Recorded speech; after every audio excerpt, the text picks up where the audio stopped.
Bonjour à toutes et à tous.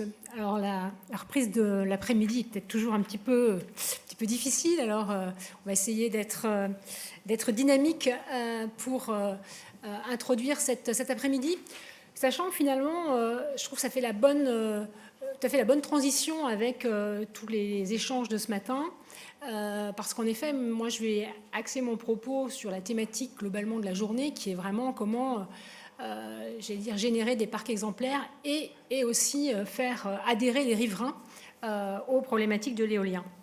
Alors en effet, Philippe Rocher l'a dit, bon, l'ADEME évidemment intervient d'une manière générale. Si je fais un tout petit rappel sur ce que fait l'ADEME, évidemment on travaille à la fois et beaucoup sur la chaleur renouvelable, ça évidemment le CER évidemment le sait bien, et puis également sur tout ce qui est économie circulaire. Et puis d'une manière générale, on intervient en termes d'études pour, j'allais dire, arriver à donner aussi des éléments. On a fait part un certain nombre de visions sur l'évolution du mix énergétique, à la fois sur les questions d'électricité renouvelable, mais aussi de gaz renouvelable. Voilà un peu les sujets traditionnels dans une perspective évidemment à la fois d'atténuation et aussi d'adaptation au changement climatique.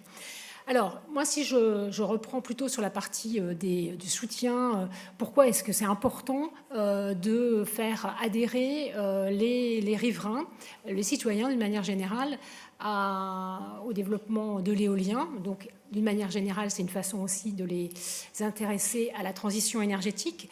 Et je pense qu'on est tous convaincus dans cette salle que ça ne se fait pas, évidemment, sans une adhésion de l'ensemble de la société. Et donc, c'est extrêmement important.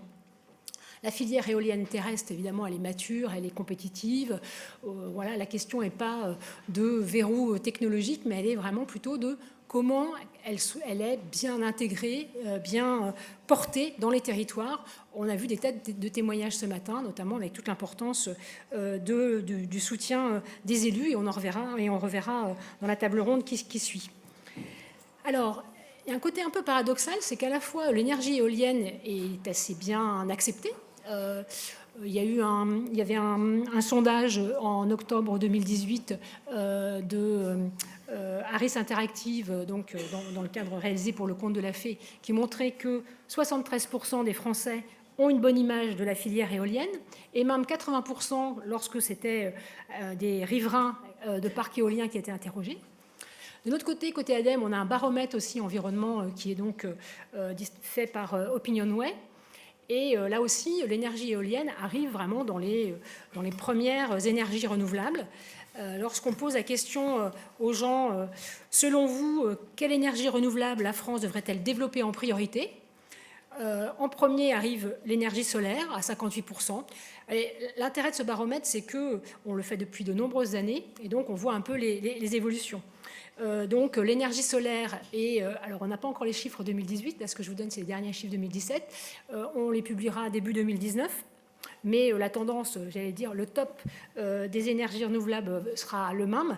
Donc l'énergie solaire arrive en premier, l'énergie éolienne un peu en dessous, à 39-40%, étalonnée par l'énergie des mers. C'est-à-dire que finalement, dans l'imaginaire, je pense aussi, de la population, voilà, l'énergie des mers, c'est-à-dire au sens où on leur dit courant et vague, c'est quelque chose aussi qui est très... ça fait le même score que l'énergie éolienne. Et puis après viennent les autres énergies renouvelables. Mais alors, ce qui est intéressant par rapport aux travaux que l'on mène avec vous, lorsqu'on pose la question aux gens, accepteriez-vous qu'un parc de 5 à 10 éoliennes soit installé à moins d'1 kilomètre de chez vous ? On leur rappelle aussi que la réglementation interdit que ça soit évidemment en dessous de 500 mètres. Alors là, on a 43% de gens qui disent oui, alors soit oui ou probablement oui, et puis donc 31% qui disent non. Après, il y a toute une partie qui ne se prononce pas. Mais donc, dans ces 31%, lorsqu'on leur demande même pourquoi n'accepteriez-vous pas un parc de 5 à 10 éoliennes à moins d'1 kilomètre de chez vous, 73% indiquent à cause du bruit. Donc on a entendu ce matin, en effet, notamment Gamesa qui expliquait comment il arrivait à essayer de produire aussi donc ça vaut pour les développeurs évidemment, de réduire le bruit. Alors il y a la question de l'objectivation, il y a la question évidemment aussi de comment on le réduit. Et puis vient juste après parce que ce n'est pas esthétique, parce que ça nuit au paysage, donc à 36%. Donc c'est en légère chute. Et puis le dernier aspect, c'est le troisième donc, gros sujet, c'est dangereux pour les oiseaux à 26%. Donc voilà un peu en termes de sondage un peu général. Donc ça c'est un panel représentatif mais à l'échelle de la France. Hein. Mais on voit les points un peu de fixation d'un certain côté ou voilà, d'où l'importance de travailler sur ces sujets-là, bien évidemment. Donc, d'une manière générale, quand on se dit... j'ajoute qu'on a parlé un peu ce matin, quand même globalement, 70% des autorisations accordées à des projets éoliens ils sont attaqués en France, ce qui explique le doublement du temps de développement entre la France et l'Allemagne. Hein.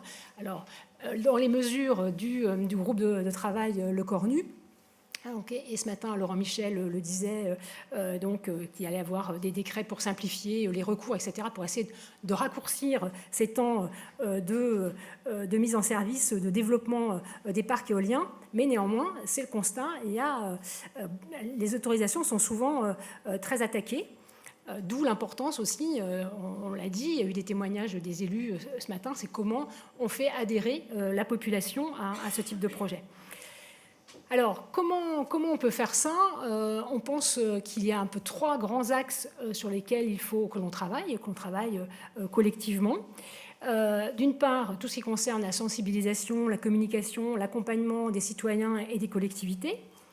Il y a un axe qui nous semble très important, c'est le développement de projets participatifs et citoyens. On en a vu des exemples déjà ce matin. Et puis, il y a la question de la bonne intégration environnementale.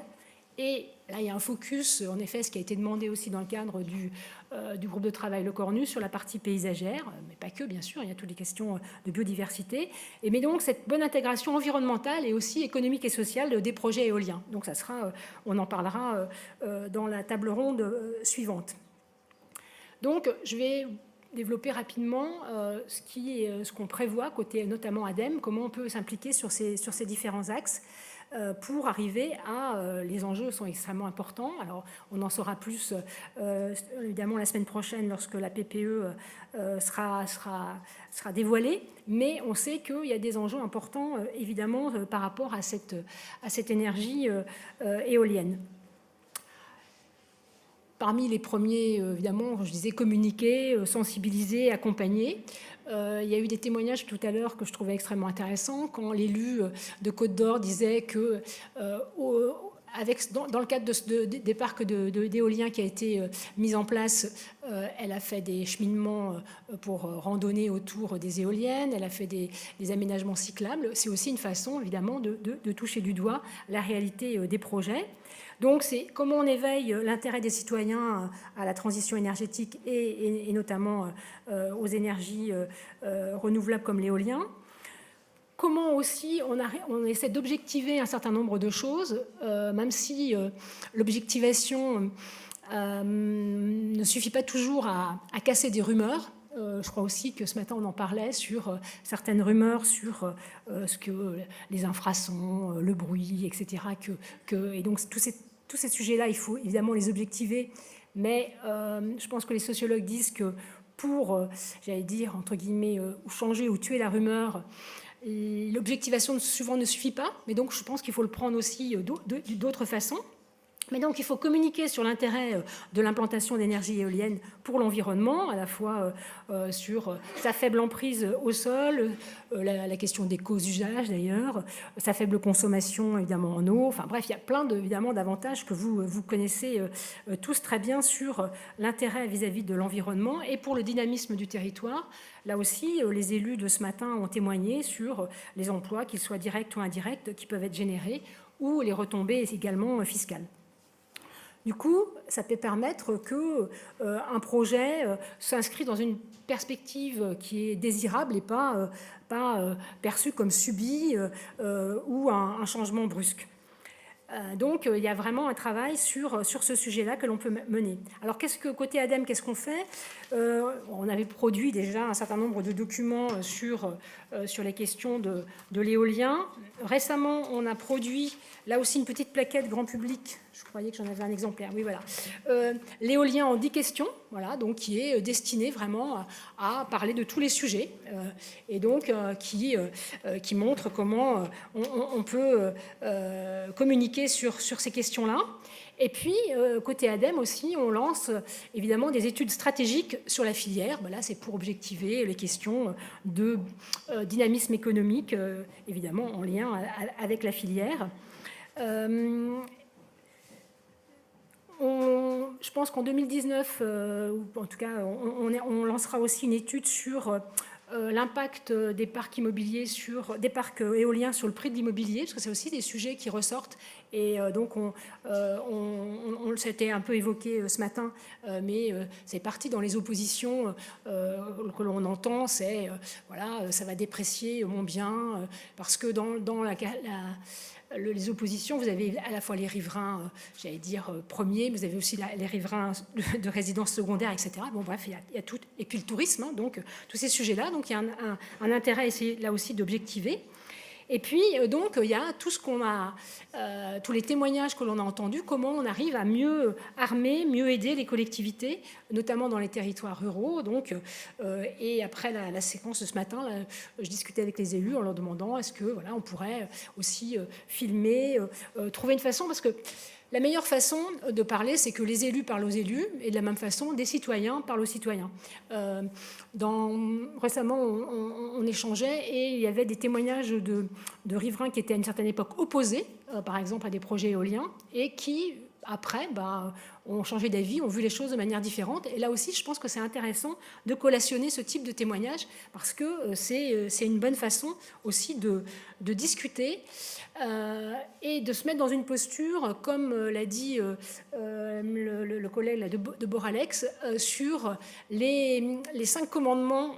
Donc il y avait la question d'instaurer la confiance et évidemment d'avoir une relation tout à fait, j'allais dire, équilibrée avec les riverains, les collectivités. Et alors à titre personnel, pas sur des projets d'énergie renouvelable, mais sur des projets d'infrastructure, j'ai eu à conduire en tant que maître d'ouvrage pas mal de débats publics. Et en tout cas, ce que je donnais comme instruction à mes collaborateurs, c'est de appréhender de manière extrêmement fine le territoire. Ça veut donc dire, je leur demandais d'y aller, j'allais dire, pas aux heures de bureau, mais pas que aux heures de bureau, mais d'y aller tôt le matin, tard le soir, le week-end, etc. Parce que quand après vous parlez dans des débats publics avec les citoyens, eh bien vous êtes beaucoup plus crédible parce que vous vous êtes imprégné du territoire. Et d'ailleurs, on a eu des moments qui étaient difficiles sur certains projets, mais c'était toujours payant de bien connaître le territoire, de bien connaître comment il vit, de savoir exactement ce qui se passe. Et donc ça fait partie, de mon point de vue, des bonnes pratiques à développer dans les projets d'une façon générale. Alors, sur l'accompagnement des collectivités et des citoyens, on a à la fois une convention avec Amorce et on a élaboré un guide de l'élu et l'éolien, qui est paru en 2018 aussi. Il y a également dans cette convention, Amorce ADEME, on met en place des réunions 2 fois par an d'un club de collectivités locales éoliennes, le club Cléo, pour permettre d'échanger sur les pratiques, sur les expériences de développement de parcs éoliens. Et puis, Amorce aussi a réalisé une charte de bonnes pratiques également avec la FE.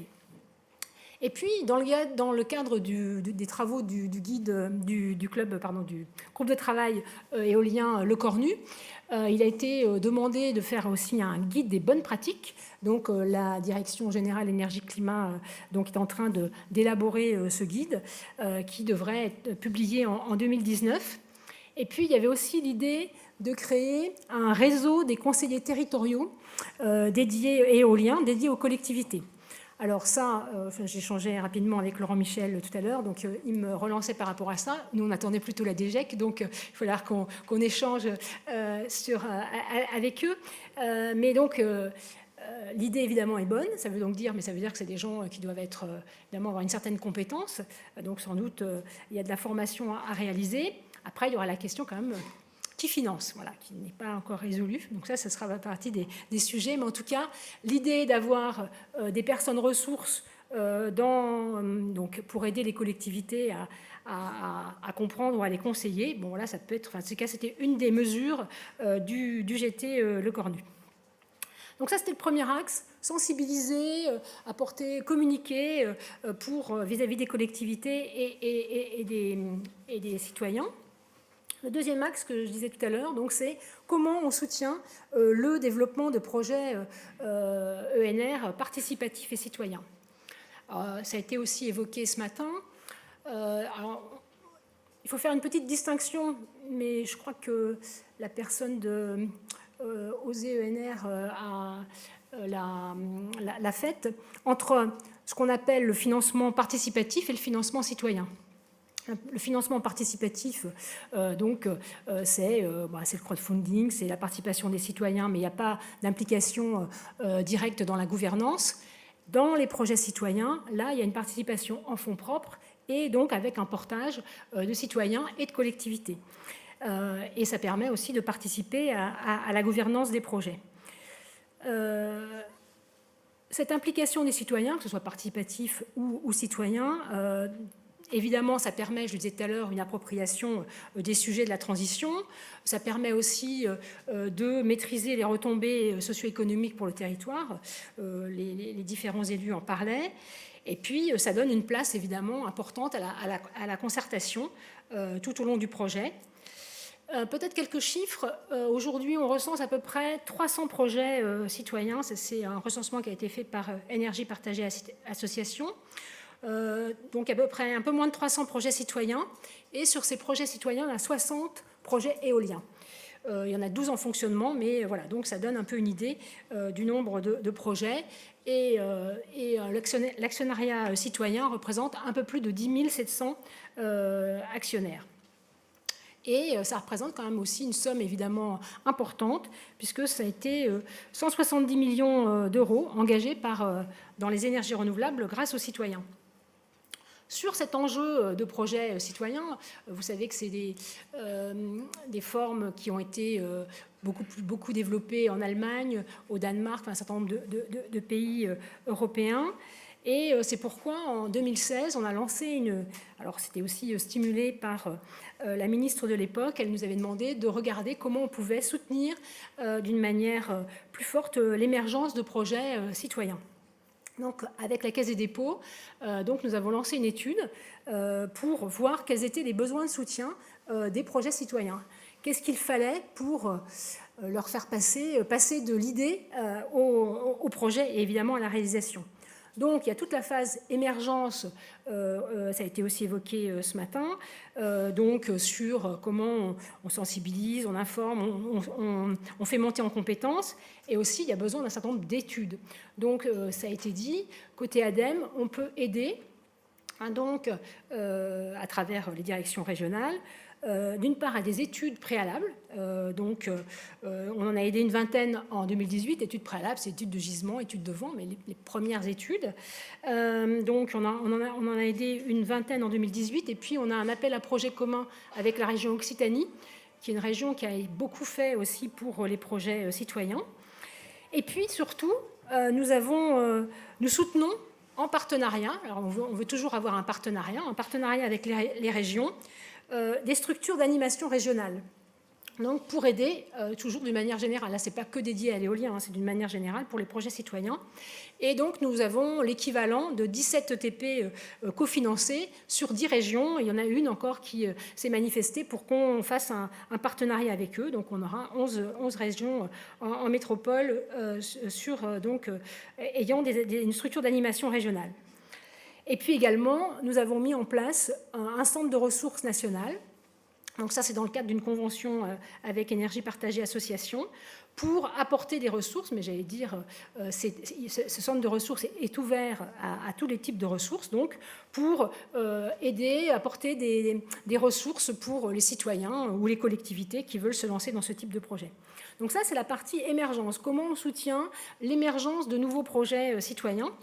Et puis, évidemment, il y a une phase de développement où là, évidemment, c'est plus risqué. Il s'agit de faire les études un peu plus détaillées, d'obtenir les autorisations avant la construction. Et dans le travail que l'on a mené avec la Caisse des dépôts, on a repéré qu'il manquait un fonds d'amorçage pour aider à passer dans la mesure où ça implique pour les citoyens de s'engager en capital dans des études qui peuvent être assez onéreuses. Et du coup, on en est arrivé à l'idée de créer une société d'investissement qui s'appelle Enercité. Alors l'ADEME n'est pas actionnaire de cette société d'investissement, mais donc cette société d'investissement a été créée par la Caisse des dépôts, l'IRCANTEC et le Crédit coopératif. Donc elle est dotée de 10 millions d'euros. La Caisse a mis 5 et puis les deux autres se sont partagés les 5 qui restaient. Et donc, elle a été initiée en 2018. Et donc, alors, ça peut être, j'allais dire, c'est complémentaire. Alors, ce n'est pas exclusif là non plus. Il y a d'autres fonds qui font ce type de soutien. Mais néanmoins, ça peut permettre d'aider des collectifs de citoyens pour lesquels on demande toujours à ce que la collectivité également soit impliquée. Donc pour aider des collectifs de citoyens à s'impliquer, à passer à l'acte avec ces projets. Aujourd'hui, enfin, l'idée c'était avec ces 10 millions à peu près de soutenir 150 projets en 10 ans. Ce fonds, il n'a pas vocation à rester évidemment de la société de projet. L'idée, c'est qu'il aide à passer le cap un peu risqué. Et puis ensuite, eh bien, il fait racheter ses parts par d'autres financeurs. Donc, c'est ça l'objectif, d'où après, ça pourra être réinvesti dans des nouveaux projets. Aujourd'hui, il y a une vingtaine de projets qui sont en cours d'évaluation et il y a eu un accord de principe sur 3 projets, dont un projet éolien. Donc voilà les dispositifs qu'on a essayé de mettre en place. Et puis évidemment, sur les projets citoyens, vous le savez aussi bien que moi, il y a aussi le bonus qui a été accordé dans le cadre des appels d'offres de la CRE depuis 2016. Et puis, donc, je disais, là, je parlais des projets citoyens, donc avec une implication dans le capital. Et puis, évidemment, il y a évidemment toutes les plateformes de crowdfunding qui, évidemment, ont beaucoup augmenté. C'était un peu boosté aussi, évidemment, par les bonus à l'investissement. Mais donc, il y a beaucoup de propositions qui permettent aux citoyens qui le veulent de pouvoir investir dans ces projets. Donc ça, c'est le deuxième axe. Donc, communication, soutien aux projets citoyens. Et puis le troisième axe, et ça sera aussi donc déployé tout à l'heure, c'est comment, c'est aussi un enjeu qui est apparu, alors je vous l'ai dit dans les sondages, mais dans le groupe de travail de Sébastien Lecornu, sur comment on va mieux travailler ou bien travailler à la bonne intégration environnementale, alors notamment paysagère, mais évidemment il y a toujours les questions de biodiversité sont évidemment toujours partie prenante, et puis donc sociale des projets éoliens. Alors concrètement, qu'est-ce que l'on fait dans ce cadre-là, ou qu'est-ce que l'on souhaite faire? C'est vraiment de prendre en compte d'échanger évidemment, de récupérer entre guillemets les bonnes pratiques, mais vraiment d'arriver à travailler, et c'est pour ça qu'on est en train de construire un partenariat, de développer un partenariat avec la chaire Énergie Paysage de l'École nationale du paysage de Versailles, donc ça sera abordé tout à l'heure, sur la question de l'intégration paysagère. Évidemment, c'est des sujets éminemment subjectifs, donc on l'a vu aussi avec les témoignages ce matin. Je pense que souvent aussi les gens ont la mémoire courte, donc l'intérêt c'est de parler de l'histoire des paysages, parce que c'est des sujets évidemment extrêmement importants et intéressants, l'histoire aussi de l'énergie. Je pense que, un de mes collaborateurs me disait qu'il y avait dans son village, il y avait eu un concours photo très, très, très large, voilà, c'était là la meilleure photo. Et il y a eu plusieurs photographes qui ont photographié des éoliennes et qui ont concouru au sujet. Ça veut donc dire évidemment que les projets et les objets, les nouveaux, la maire de Côte d'Or disait finalement c'est des moulins du 21e siècle où eh bien évidemment ça fait partie du paysage. Le témoignage tout à l'heure aussi disait que pendant la phase de renouvellement du parc, il n'y avait plus d'éoliennes, les gens trouvaient que ça leur manquait. En tout cas, il y a un travail sur l'histoire du paysage, sur l'évolution, et ça paraît extrêmement intéressant. Et si vous vous souvenez, au début du siècle précédent, où il y a eu aussi, j'allais dire même une des artistes qui se sont emparés des questions aussi, d'ailleurs, de progrès. Vous avez des peintres qui se sont emparés aussi des questions de gares, d'usines, etc. Donc la question du paysage ou de la façon dont on le perçoit, évidemment, est subjective, et c'est intéressant d'apporter, alors c'est subjectif, mais pour autant, il y a des analyses évidemment extrêmement importantes qui doivent être faites par des professionnels, mais ça peut permettre de faire réfléchir aussi les gens sur comment on peut comprendre les paysages et les infrastructures. Donc l'objectif à travers ce partenariat, ça sera donc à la fois l'histoire des paysages, d'avoir des outils aussi à disposition pour arriver à mieux prendre en compte des démarches paysagères, d'avoir des retours d'expérience. Les retours d'expérience, évidemment, ce sont les bonnes expériences, mais c'est aussi les mauvaises expériences. Je pense que c'est important de pouvoir faire un REX sur les choses ou sur lesquelles on se rend compte qu'on aurait pu faire différemment. Et puis, au sein du ministère, donc dans une des autres directions, donc dans la direction de l'habitat, de l'urbanisme et des paysages, on va soutenir, côté ADEME, la réalisation de plans de paysage aussi au niveau local, pour pouvoir aider à une meilleure intégration paysagère de projets d'énergie renouvelable au sens large, mais dont les projets éoliens. Donc peut-être, si j'ai encore un petit peu de temps, donc, mais pas trop. Donc en conclusion, donc du coup je vais aller à la conclusion. Il nous semble vraiment important que l'implication, j'allais dire l'adhésion, l'embarquement évidemment des riverains et d'une manière générale des citoyens dans la réalisation de parcs éoliens, c'est un enjeu extrêmement important, un facteur clé pour le développement de la filière. Là aussi, ce matin, on a parlé qu'il y avait évidemment un temps long. Certains l'ont dit, certains développeurs disent évidemment ça prend du temps.